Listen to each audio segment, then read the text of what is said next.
Isang napakalaking pribileyo po ang tumayo po rito upang ibahagi po ang salita ng Panginoon sa inyo.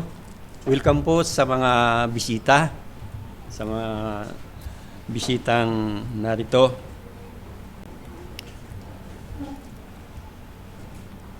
Tayo muna ay dumako po sa panalangin bago tayo tumungo sa ating pong pag-aaralang ngayong umaga.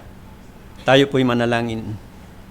O Ama naming Diyos na makapangyarihan sa lahat, tunay o Diyos na kami po Panginoon ay nagpupuri at nagpapasalamat sa napakalaking pribileyo po na ibinibigay mo sa amin, na sa kabila ng aming pong ginagalawang mundo ay napakaraming balitang nangyayari, ngunit ito po, nakapagpapatuloy po kami na sama-samang nakakapanambahan sa iyo, O Diyos. Kaya't ang dalangin po namin, Panginoon, sa umaga pong ito, samahan mo po kami. At amin pong inaanyayahan na malaya po kayong mangusap sa aming kalagitnaan.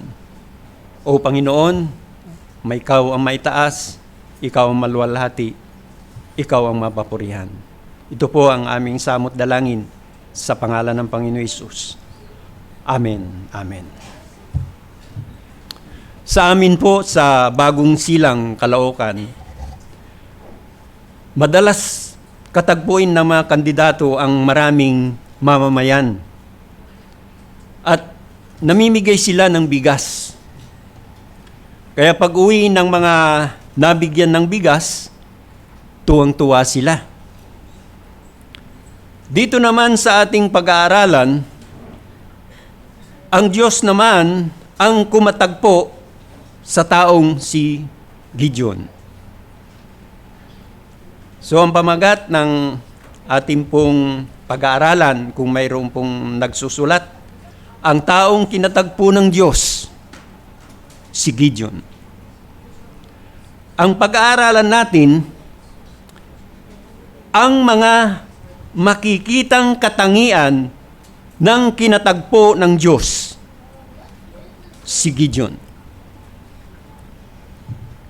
Mahaba po yung binasa at anim pa yung ating pong tatalakayin. So siguro ang iniisip nyo kagad, napakahaba niyan. So sa biyaya ng Panginoon, gagawin na may, anong tawag dito? Mapaigsi. So mga katangian ng taong kinatagpo ng Diyos, si Gideon. Tandaan, ang Diyos ang kumakatagpo sa tao, hindi tao ang kumakatagpo sa Diyos. Kinakatagpo ng Diyos ang mga tao sa iba't ibang kaparaanan. Simula kay Abraham nang katagpuin siya ng Diyos hanggang sa mga alagad at mga naunang mga Kristiyano, lalaki at babae, hanggang sa panahon natin ngayon. Iba't ibang paraan ang kung paano katagpuin sila ng Panginoon. Ako, nung katagpuin ako ng Panginoon, sa ibang paraan na ako po ay may sakit. Di ba, mapapansin natin kung ating nababasa yung mga alagad nung kinatagpo sila, naghahanap buhay sila, nangingisda. Ay yung iba naman kinatagpo na nasa tanggapan ng buwis. So kumbaga sa panahon natin ngayon, nag-uopisina marahil. Yung iba naman, kinatagpo yung kapatid. At yung kapatid, sinabi doon sa kapatid, di ba? Si Nathaniel at saka si Felipe. Mayroon naman kinatagpo, no? Si Lydia, ibang kaparaanan din. Yung babaeng Samaritana na umiigib sa balon, kinatagpo, ibang kaparaanan din. So iba't ibang kaparaanan kung paano kinakatagpo ng Diyos ang tao, pero iisa lang yung pamamaraan.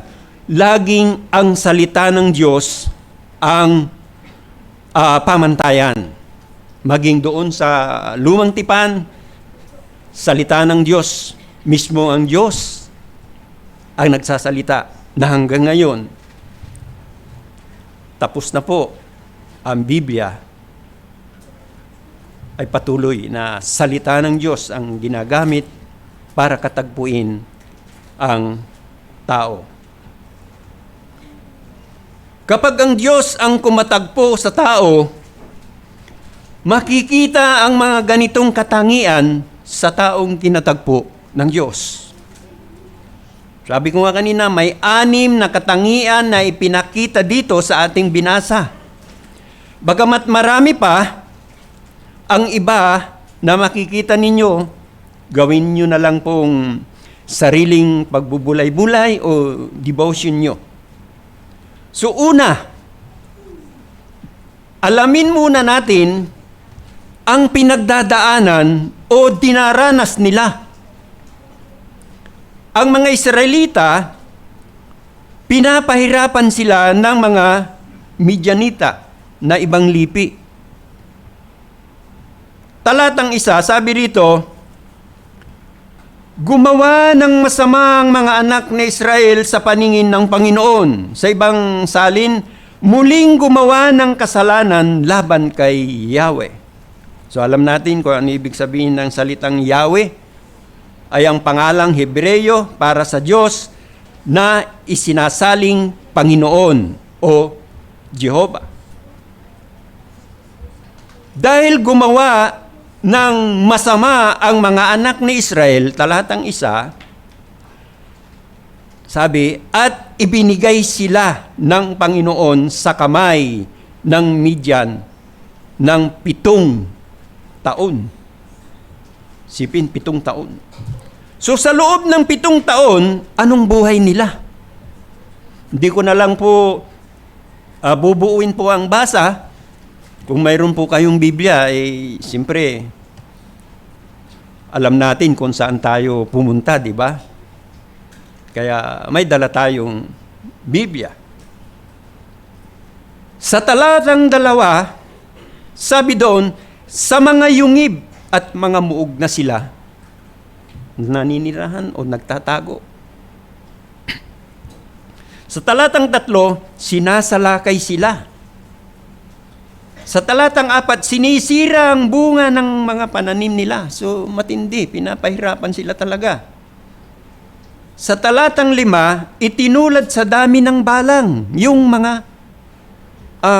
umaatake sa kanila. Sipin nyo yun. Di ubos ang madadaanan nila. So, sa talatang 6, gayon lubhang naghirap ang Israel dahil sa Midyan. Inalaw o pinahintulot ng Panginoon na mangyari dahil gumawa sila ng masama sa paningin ng Diyos. Banal ang Diyos, ayaw niya ng kasalanan. Sa nangyaring malaking sunog sa bansang California, kamakailan, sinasabi ng iba na nagkataon lang. Sabi naman ng iba, dahil daw sa may nagsalita ng laban sa Diyos. Tandaan natin, may kaugnayan man o wala sa nangyari sa Californiang sunog, lagi nating tandaan kapag gumawa ang tao ng laban sa Diyos, nasa Diyos lagi ang kapahintulutan. Talatang 6 hanggang 7. Kaya sabi ko, may Biblia tayong mahihiram doon sa likod kung mayroong pong nangangailangan ng Biblia. At dito, sa talatang 6 hanggang 7, at dito na dumaing ang mga anak ni Israel sa Panginoon. Talatang 7 hanggang 10, nang dumaing sa Panginoon ang mga anak ni Israel, nagsugo ang Panginoon ng isang propeta. Napakamahabagi ng Diyos. Talagang hindi niya kayang tiisin ang kanyang bayan. At sa propetang pinadala at sila'y pinagsabihan sa kanilang pagkakamali. So narinig naman natin kanina yung basa. So talatang 11, ang anghel ng Panginoon ay dumating. Dito na kinatagpo ng Diyos si Gideon, talatang 12. Unang katangian na makikita sa kinatagpo ng Diyos na si Gideon, paano ba ang tagpo ng kinatagpo ng Diyos si Gideon? Talatang 11. Sabi rito, habang ang kanyang anak na si Gideon ay gumigiik ng trigo sa ubasan upang itago ito sa mga Midianita. Gumigiik ng trigo. Alam ko, magkaiba yung gumigiik sa gumagapas o nangaani. Yung gumigiik sa amin kasi yung palay na tatanggalin mo dun sa pinakadayami. Yun ang gumigiik at ang ginagamit namin ay paa o kaya inahahampas. So iba naman yung nag-aani. Yung nag-aani yung nasa lupa pa na nakatayo pa. So, ibig sabihin, si Gideon abala sa paggiik ng trigo. Unang katangian, si Gideon ay masipag na tao. Hindi siya tamad na tao. Alam niyo, marami na ngayon tamad eh. Diba? Minsan, hindi na pumupunta ng palengke, pero yung palengke, pupunta na sa bahay. Kunting lang, di ba? So maraming kaparaanan na ngayon para hindi na siya lumabas pa. Ay yung mga dati, mga trabahador, pag nakikita mo yan, nasa salubong masdadan. Ngayon, yung mga nagtatrabaho, nasa bahay na lang. Pero hindi ko naman sinasabing tamad, kundi lang yun, kung talagang nagtatrabaho sila at hindi na sila umaalis ng bahay. Masipag siya. Kahit nasa mahirap na sitwasyon o kalagayan, dahil nga sa banta ng mga nanggugulo sa kanila, ang mga Midianita, nakakagawa pa rin ng paraan. Kasabihan, kung gusto, may paraan. Kung ayaw, alam na alam nyo, maraming dahilan. Maraming keso. Keso mayroong keso walang keso walang panahon. Paano ang espiritual? Isama natin ang espiritual. Di naman pwede na puro material na lang ang binibigyan ng panahon. Dapat higit na priority natin, lahat ang espiritual, mga panlangit. Church, mga kapatid, ang mga kinatagpo ng Panginoon, masisipag, pang material, pang espiritual. Saan pa tayo magpakasipag? Huwag po tayong magpakasipag na, masipag ako na maghanap ng kamalian ng iba. Huwag pong ganon. Siyempre, saan tayo magpakasipag? Sa mga pagdalo sa pananambahan. So, napakahalaga po yung sipag natin sa mga pagdalo sa pananambahan. Saan pa tayo maging masipag? Sa pag-attend sa prayer meeting. Kahapon, ang dami namin, umabot kami ng 13. Kaya kung dadalo pa kayo sa prayer meeting sa susunod na Sabado, ng 2:00 ng hapon, lalo tayong dadami. Saan pa siya masipag? Masipag sa paglilingkod sa Panginoon. Maraming gawain ng Panginoon na dapat na mabigyan ng pansin. Minsan, marami tayong nakikita na nangangailangan pa rin na maabot sila ng pangangaral ng Ebanghelyo. Kailan lang may mga piyesta na dumaan, sipin nyo na makaraming nangangailangan ng Ebanghelyo na sila din ay mabuksan sa kanilang pagkakilala sa Diyos. Ikalawang katangian na makikita sa kinatagpo ng Diyos, si Gideon. Talatang 13. Dito si Gideon, may katanungan siya tungkol sa Diyos. Hinahanap ni Gideon ang Diyos na ikinukwento sa kanila ng kanilang mga ninuno. Kung mapapansin po ninyo, yung talatang 13, bakit parang si Gideon ay parang mayroong tampo, mayroon siyang galit?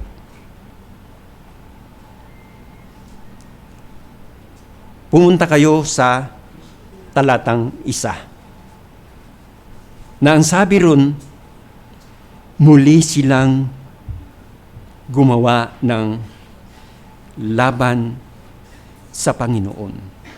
Dala ng kasalanan ang may kinikimkim na galit, dala ng kasalanan ang may mga nagtatampo o ano paman.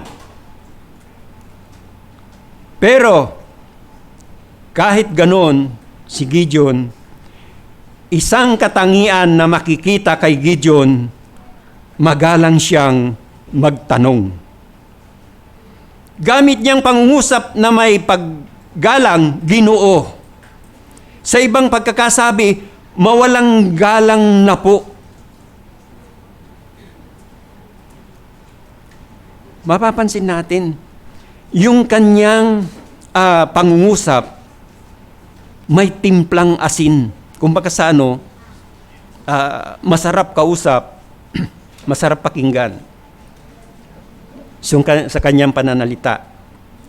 Colossus chapter 4, talatang 6, sabi ron, ang inyong pananalita naway, laging may biyaya na may timplang asin.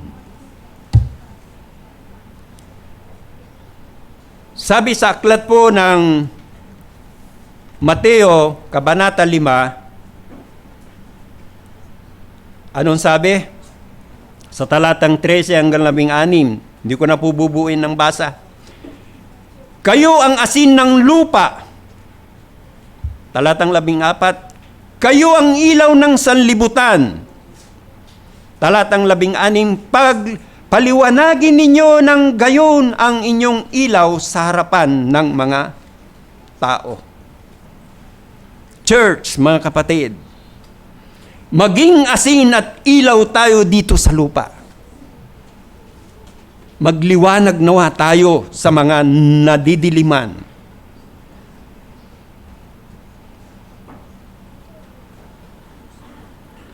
Yan ang mga katangian ng mga kinatagpo ng Panginoon. Kung magsalita siya, magalang, maayos. No? Yan po. Ikatlong katangian na makikita sa kinatagpo ng Diyos, si Gideon. Talatang 14 hanggang 16.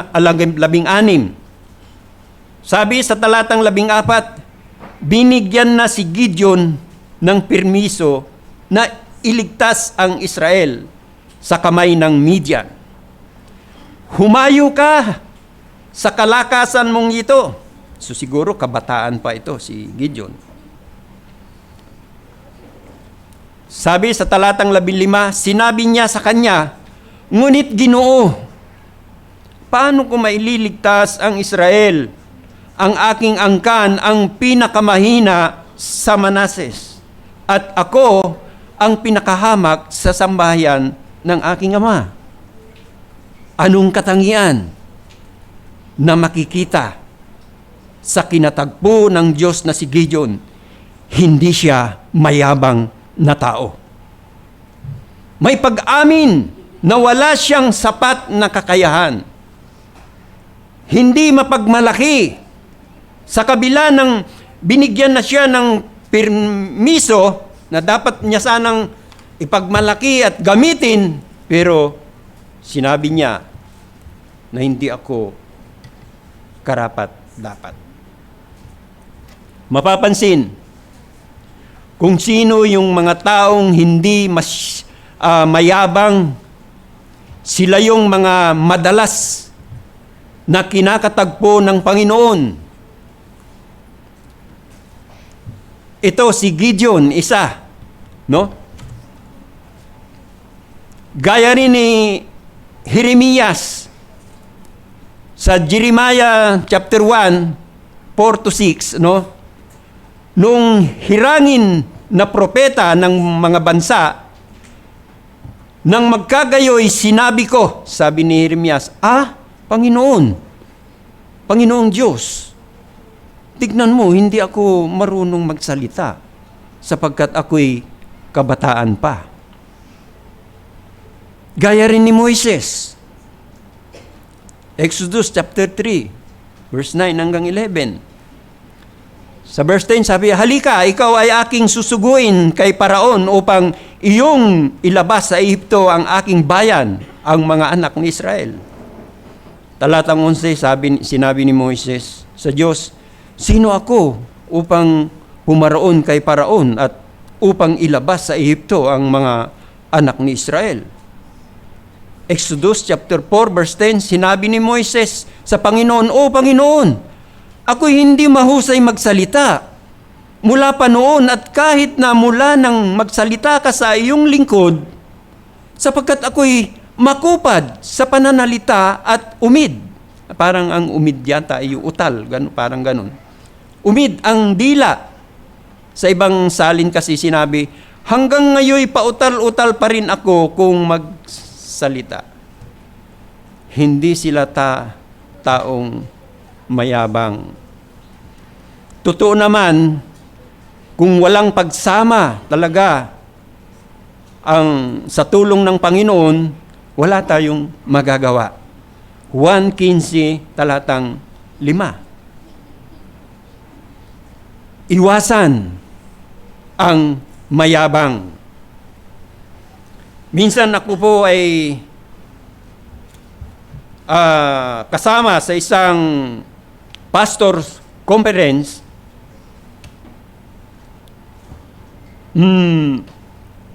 Tuwing may pastor conference, yung iba, napapansin ko, panay ang papicture nila sa mga guest speaker, mga kilalang pastor, no? Talagang, sila, selfie, gusto nila, katabi nila yung guest speaker. No? Wala namang pero, yun nga, eto na ang siste. No? Nasangkot sa pagkakasala yung guest speaker. Yung kilalang pastor, wala na. Hindi na nila maipakita yung picture nila. Kung dati kulang na lang ay gawing profile picture, wala na. Church, mga kapatid, kung kinatagpo na tayo ng Panginoon, iwasan ang mayabang. Kung mayroon man tayong ipagmalaki, sabi ni Apostol Pablo sa aklat ng 2 Korinto 10, talatang 17, tulad ng sinabi sa kasulatan, kung may nais magmalaki, ang ipagmalaki niya'y ang ginawa ng Panginoon. Yun dapat ang ating ipagmalaki. Hindi yung, tingnan mo, katabi ko si nagpa-picture kami, Hindi po. Ang ginawa ng Panginoon ang dapat nating ipagmalaki. Ikaapat na katangian na makikita sa kinatagpo ng Diyos, si Gideon, talatang 16. Pinalakas siya ng Panginoon. Humingi si Gideon ng tanda at sinabi niya, sa talatang 18 hanggang 19, huwag kang umalis dito, sabi doon sa anghel ng Panginoon, hanggang sa ako'y dumating sa iyo at ilabas ko ang aking kaloob o handog sa ibang salin. So anong makikitang katangian ng kinatagpo ng Panginoon? Mapagbigay siya. Hindi siya maramot na tao. Pansinin, iniingatan nila ang kanilang mga alagang tupa, asno, kambing o mga pananim. Kasi nga, sinasalakay o sinisira o kinukuha ng mga Midyanita. Sinisinop nilang mabuti. Pero nung nag-offer siya ng kaloob o handog,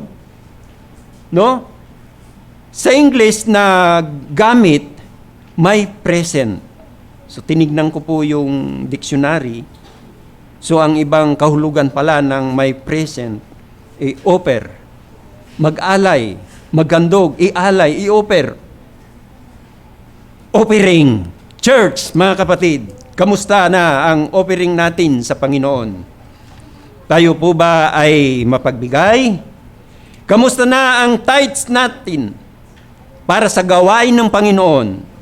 Nakapagbibigay ba tayo?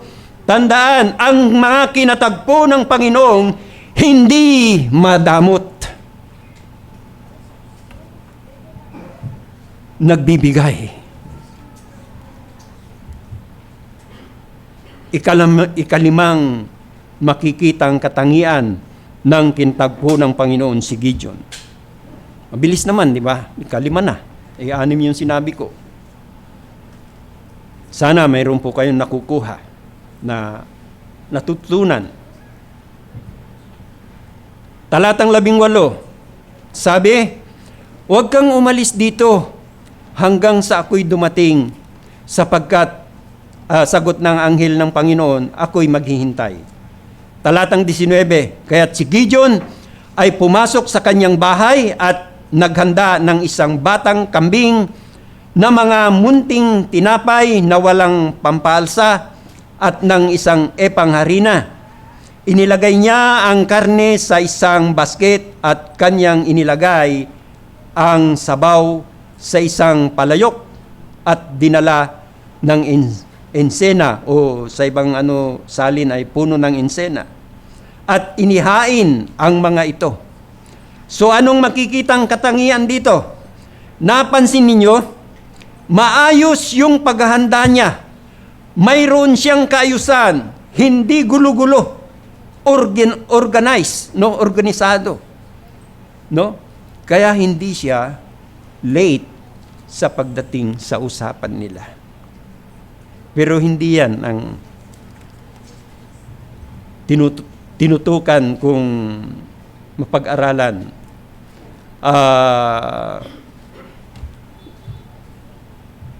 Gawin nyo na lang pong devotion po yan. Ang makikitang katangian ay ito. Kung anong lumabas sa bibig ay ginagawa. Tinupad niya ang sinabi niya, talatang 18, huwag kang umalis dito hanggang sa ako'y dumating sa iyo at ilabas ko ang aking kaloob o handog sa ibang salin, sa ibang handog sa ibang salin. May isang salita siya. Hindi pa bago-bago ang desisyon niya. Hindi nagdadalawang isip. Di ba yung sabi nila sa English, double mind, mga ganun.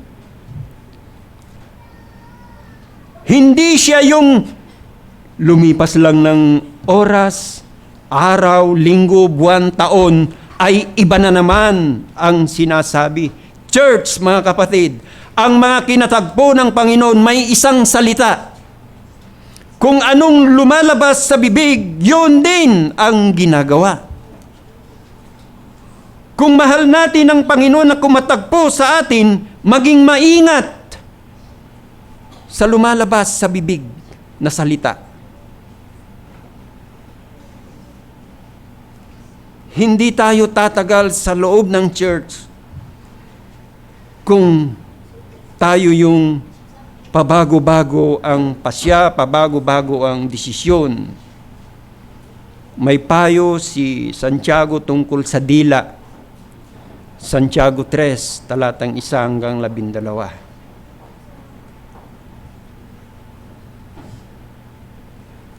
Panghuling katangian o ika-6 na makikitang katangian ng kinatagpo ng Panginoon si Gideon. Talatang 24 hanggang 33. Pansinin muna natin talatang 27. Sabi rito, at ginawa ang ayon sa sinabi ng Panginoon. Anong makikitang katangian? Sumunod o sumusunod sa kalooban o sinabi ng Panginoong Diyos. Kahit ang buhay ni Gideon ay malagay sa panganib, basta masunod ang kalooban ng Panginoon. Talatang 27 hanggang 30.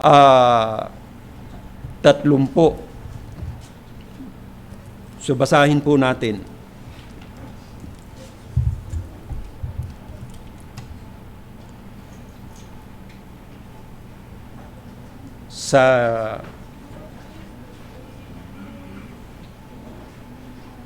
Basahin po natin sa Hukom chapter 6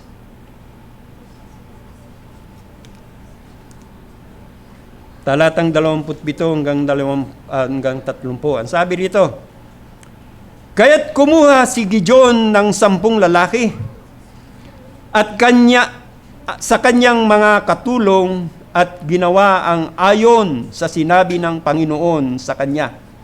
Ngunit dahil siya ay takot sa sambahayan ng kanyang ama at sa mga lalaki sa bayan, hindi niya iyon ginawa sa araw kundi sa gabi. Kinaumagahan, nang maagang bumangon ang mga lalaki sa bayan, ang dambana ni Baal, itong si Baal, ito yung Diyos-Diyosan, ay wasak na.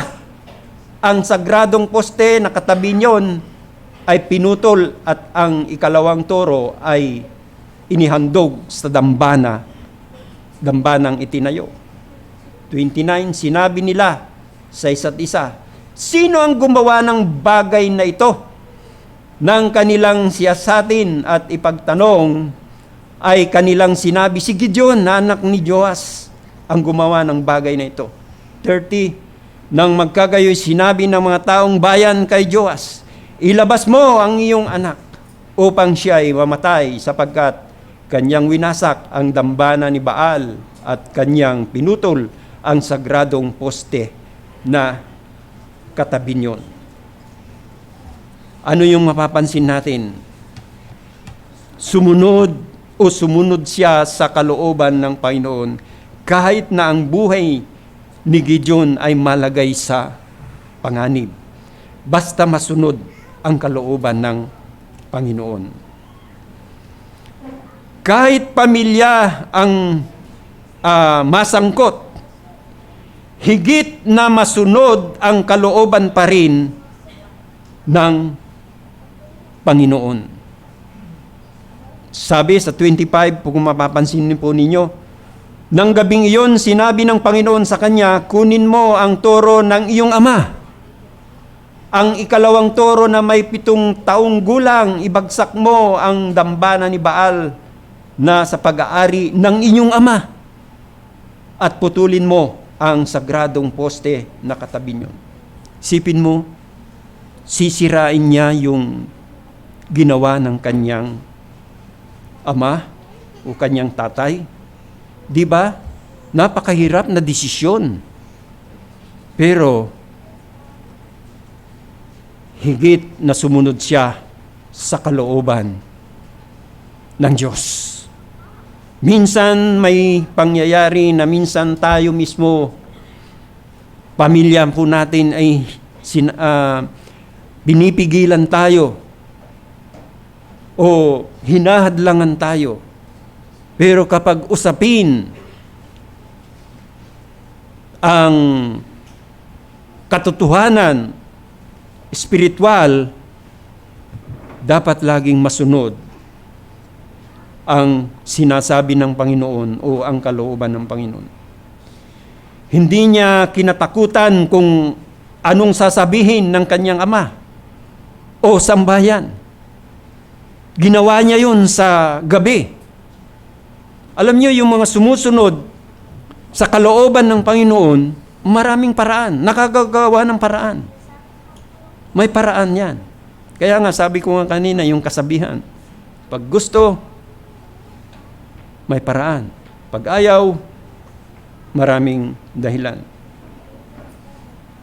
So, ibig sabihin, mayroon siyang paninindigan, no?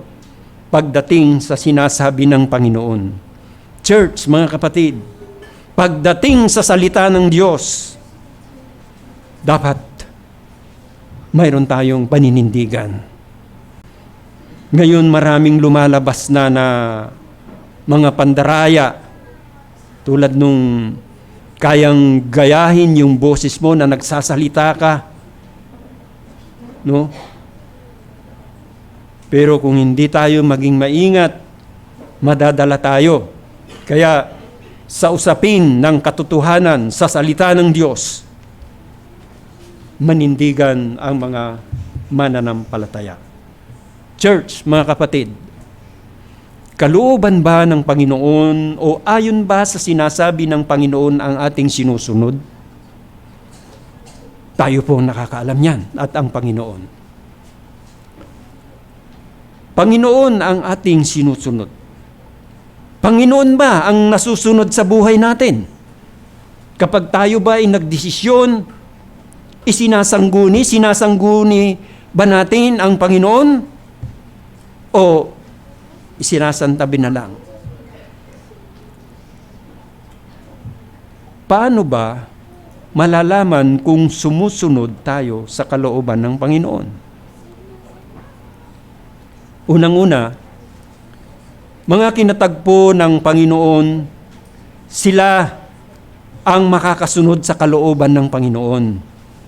Kaya kung hindi pa nangyayari o nararanasan na kinatagpo ng Panginoon, no? Ito ang panahon na narinig mo ang mga pangangaral ng kanyang salita, dito kanya kinakatagpo. Sampalatayanan mo siya, si Jesucristo bilang Panginoon at tagapagligtas. Ngayon ang kaligtasan. Ngayon narinig mo na ang salita ng Diyos. Hayaan mo mangusap at sampalatayanan mo ang tagapagligtas na si Jesucristo. Paano malalaman kung sumusunod tayo sa kalooban ng Panginoon? Una, masipag sa paglilingkod. Pangalawa, magalang mangusap. Ikatlo, hindi mayabang. Pang-apat, mapagbigay sa gawain ng Panginoon. Panglima, kung anong lumalabas sa bibig, yun ang ginagawa. Pang-anim, sumunod o sumusunod ayon sa kalooban ng Panginoon. Sa Diyos po ang papuri, tayo po'y manalangin. O Diyos na makapangyarihan sa lahat, salamat Panginoon at kami Panginoon ay binigyan mo ng pangunawa sa mga salita mo, O Diyos. At nawa po, tulungan mo po kami, Panginoon, na makita ito sa buhay namin. Patuloy na kami samahan, Panginoon. Alam namin na kayo ang Diyos na mahabagin, maawain. Kaya patuloy po namin inilalagak po ang aming mga kahilingang ito. O Diyos, salamat po sa pangalan ng Panginoon Hesus. Amen. Amen.